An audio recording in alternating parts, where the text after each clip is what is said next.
Okay, that is what a broken Xbox looks like, and I'm going to teach you how to fix it. Okay.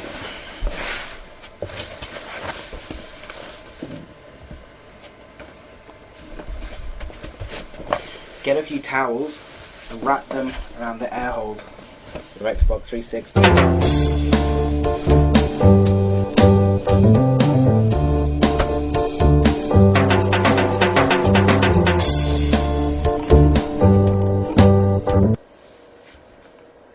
Okay, it's been 20 minutes. Let's have a look.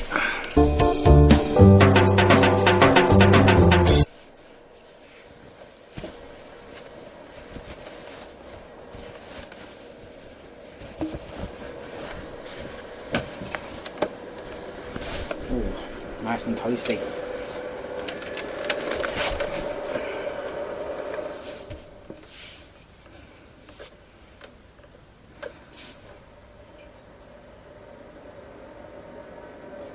Splendid, and it's working again. There you go.